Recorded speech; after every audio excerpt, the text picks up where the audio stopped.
Assalamualaikum warahmatullahi wabarakatuh. Jadi pada video kali ini saya akan membahas mengenai materi pada mata kuliah Hukum Internasional.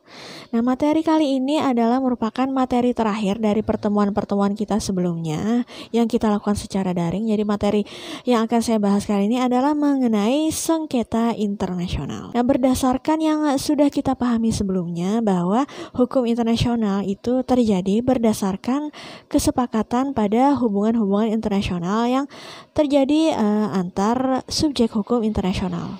Nah, tidak jarang di dalam melakukan hubungan internasional ini terjadi hal-hal yang tidak diharapkan, di mana biasanya akan melahirkan yang namanya perbedaan pendapat ataupun terdapat hak-hak serta kewajiban yang tidak sesuai dengan apa yang sudah disepakati sebelumnya.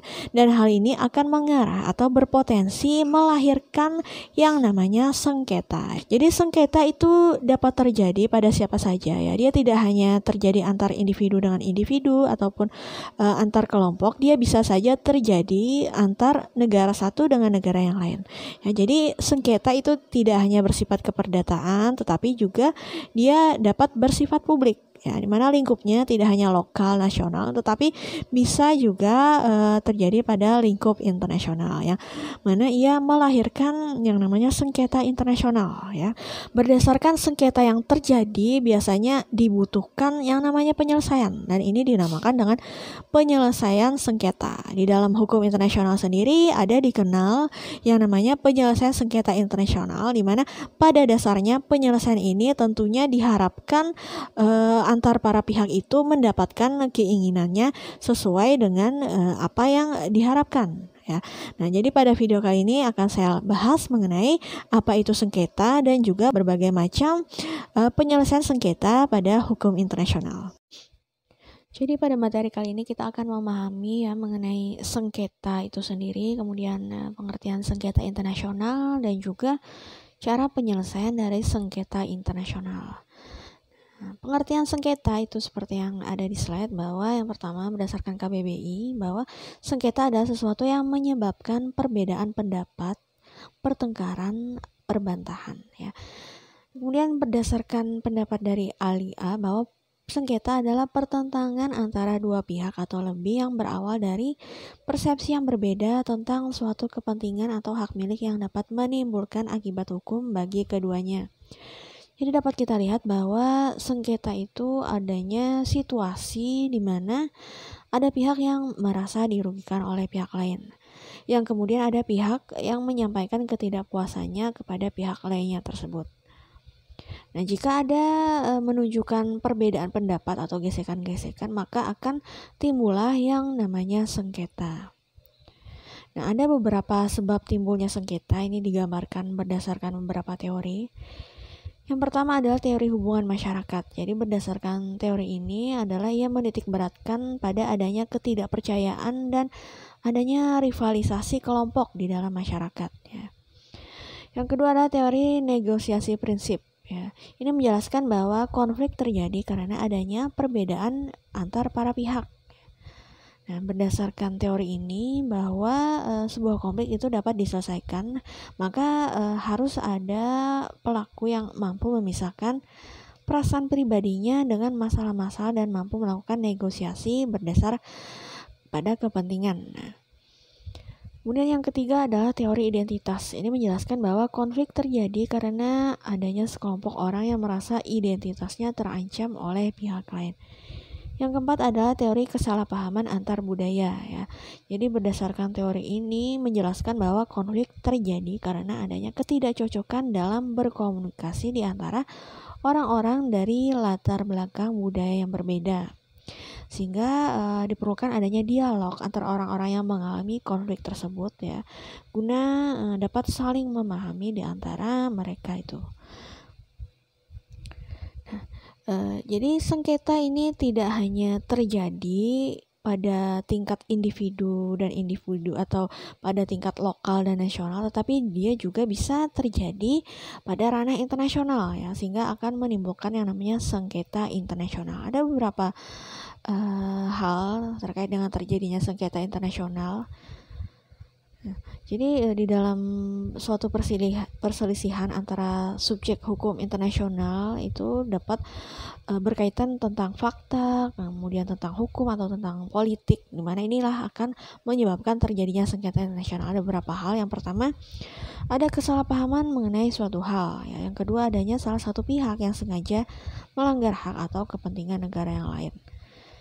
Yang ketiga, adanya dua negara yang berselisih pendirian mengenai hal tertentu. Kemudian yang keempat, adanya pelanggaran hukum atau perjanjian internasional yang dilanggar.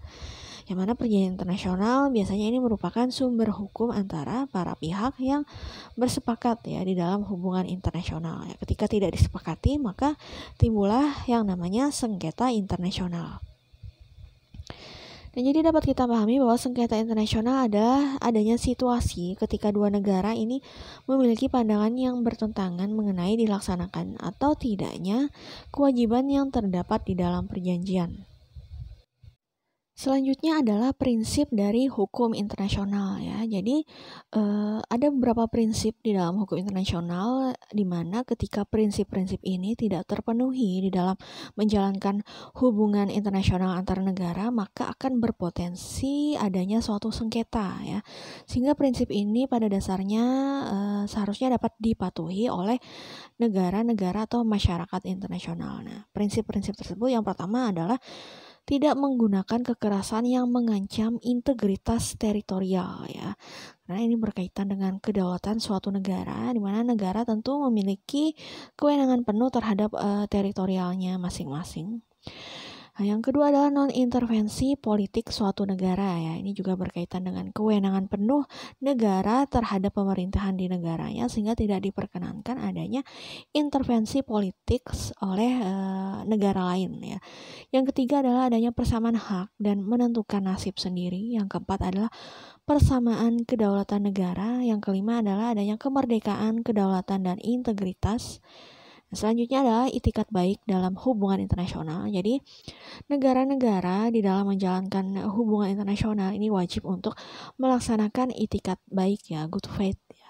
Di mana ini untuk menjaga terjaminnya kesejahteraan internasional ya, tanpa ada gangguan-gangguan dari pihak tertentu yang ada itikat buruknya. Kemudian yang terakhir adalah adanya prinsip keadilan ya. Ini merupakan prinsip yang penting ya di dalam menjalankan hubungan internasional antar negara satu dengan negara yang lainnya. Nah, ketika muncul sengketa itu ada beberapa jenisnya ya, ada sengketa hukum, ada juga sengketa politik. Untuk sengketa hukum ini adalah sengketa di mana suatu negara itu mendasarkan sengketa atau tuntutannya atas ketentuan yang terdapat di dalam suatu perjanjian atau yang telah diakui oleh hukum internasional. Jadi keputusan yang diambil di dalam penyelesaian sengketa secara hukum memiliki sifat yang memaksa kedaulatan negara yang bersengketa. Nah, ini disebabkan keputusan yang diambil hanya berdasarkan atas prinsip hukum internasional. Jadi, di sini terdapat peran penting dari sumber hukum internasional, misalnya adanya perjanjian internasional yang merupakan hal yang mengikat antar negara-negara yang bersepakat di dalam perjanjian tersebut. Nah, yang kedua adanya sengketa politik. Ini adalah sengketa yang terjadi ketika negara itu mendasarkan tuntutan atas dasar politik atau kepentingan tertentu. Nah, jadi keputusan yang diambil di dalam penyelesaian politik ini berbentuk usul-usul yang tidak mengikat negara yang bersengketa. Jadi usul tersebut tetap mengutamakan kedaulatan negara yang bersengketa dan tidak harus mendasarkan pada ketentuan hukum yang diambil.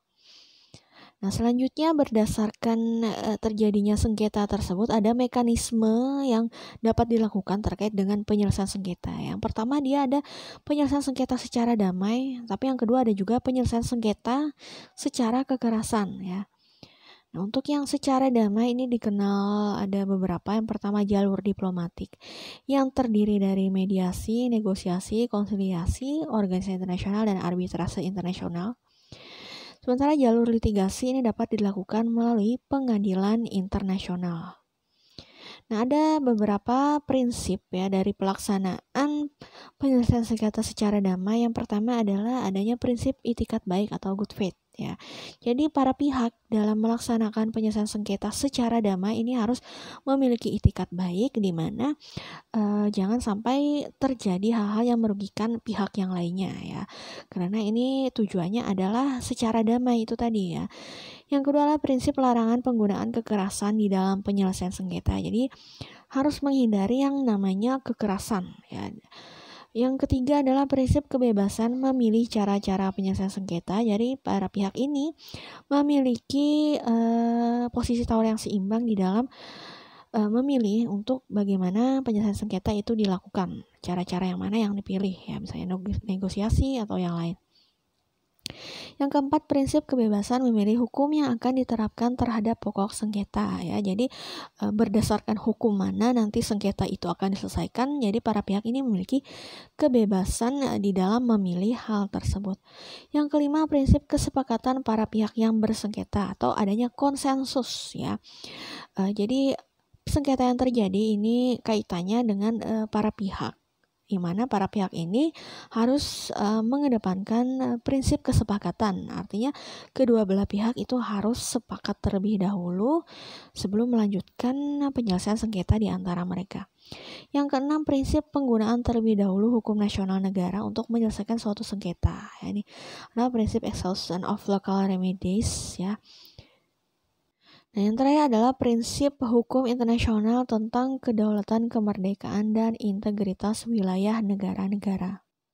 Nah, jadi ada beberapa jenis tadi penyelesaian sengketa secara damai yang melalui jalur diplomatik ini ada dikenal. Yang pertama adalah negosiasi. Jadi negosiasi ini merupakan suatu teknik penyelesaian sengketa yang mana ia sifatnya adalah paling tradisional dan juga paling sederhana.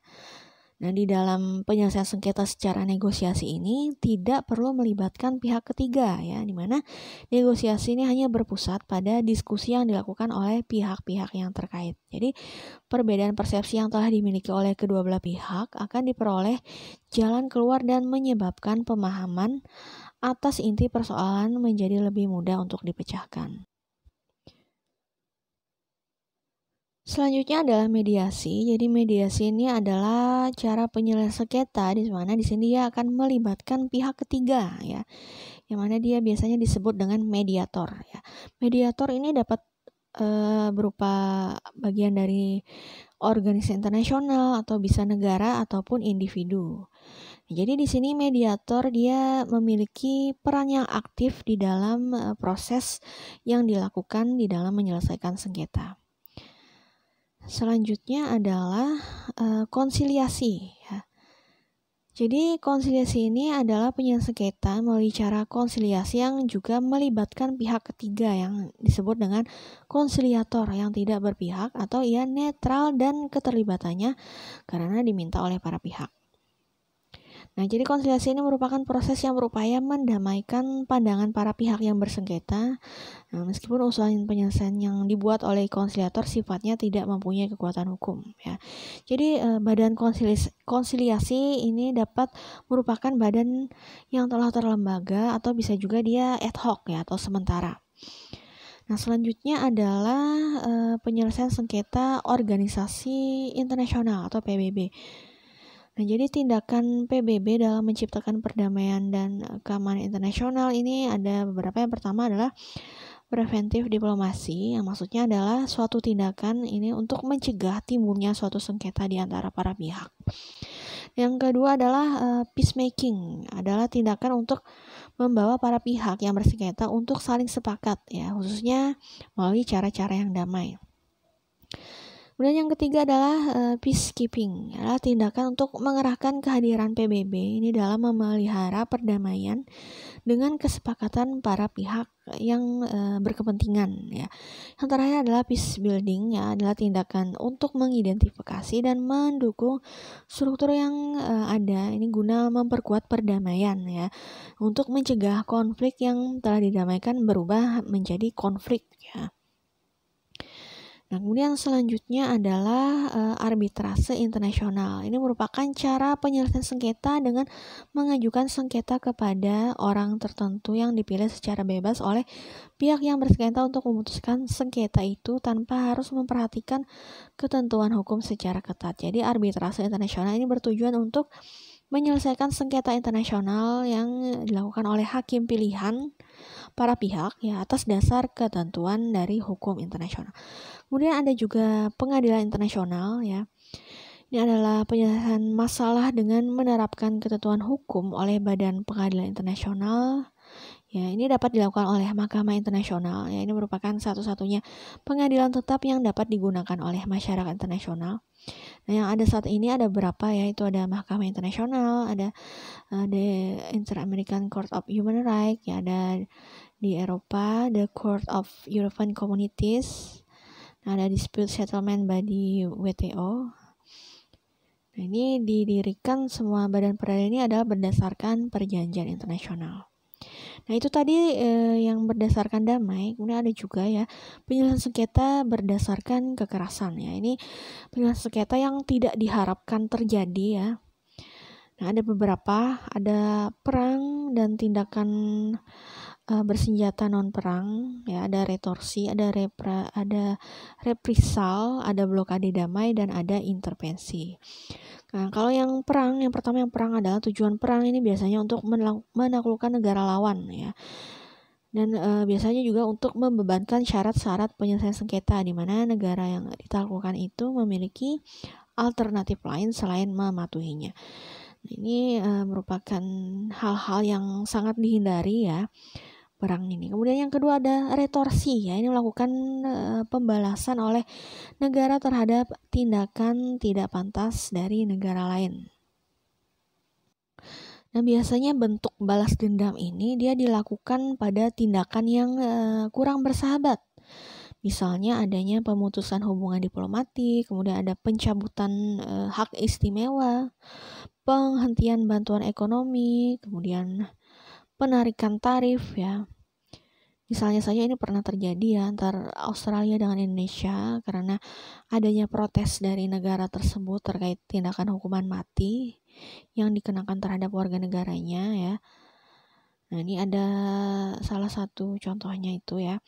Kemudian yang ketiga adalah reprisal. Ini adalah upaya paksa untuk memperoleh jaminan ganti rugi. Nah, tapi ini terbatas hanya pada penahanan orang dan juga benda. Nah, jadi ini adalah pembalasan yang merupakan upaya yang dilakukan oleh negara terhadap negara lain yang mana itu maksudnya adalah untuk menyelesaikan sengketa yang timbul ya karena negara tersebut telah melakukan tindakan yang tidak dibenarkan. Nah, contohnya itu misalnya ada pemboikotan barang, embargo, kemudian demonstrasi oleh angkatan laut ya itu contohnya. Nah, kemudian yang keempat ada blokade secara damai. Ya, ini tindakan blokade yang dilakukan pada waktu damai. Ini pada umumnya ditunjukkan untuk memaksa negara yang pelabuhannya diblokade untuk mengganti kerugian oleh negara yang melakukan blokade. Yang terakhir adalah intervensi. Inilah cara penyelesaian sengketa internasional dengan melakukan tindakan campur tangan terhadap kemerdekaan politik negara tertentu. Oke, baik, itu tadi ya mengenai sengketa internasional ya, kita sudah memahami apa itu sengketa, kemudian ada beberapa jenis dari sengketa internasional dan beberapa cara penyelesaiannya ya. Ada yang berdasarkan cara yang damai dan juga kekerasan. Nah, sebisa mungkin bahwa penyelesaian sengketa ini dilakukan dengan cara yang damai ya. Yang paling sederhana itu dapat dilakukan negosiasi antara para pihak ya tanpa melibatkan pihak lainnya yang mana diharapkan masing-masing pihak ini mendapatkan sesuai dengan apa yang diharapkan. Sehingga penting sekali di dalam pelaksanaan hubungan internasional itu berlandaskan pada prinsip-prinsip yang terdapat pada hukum internasional ya. Harus melaksanakan itikat yang baik dan juga harus mematuhi aturan hukum internasional ya berdasarkan Fakta Sunt Servanda di mana kita melihat bahwa hal-hal yang sudah disepakati di dalam hubungan internasional sifatnya adalah mengikat ya, sehingga harus memperhatikan hak dan kewajiban satu sama lain. Baik, saya harap bisa dipahami dengan baik ya mengenai materi hari ini. Saya akhiri sampai di sini. Terima kasih. Wassalamualaikum warahmatullahi wabarakatuh.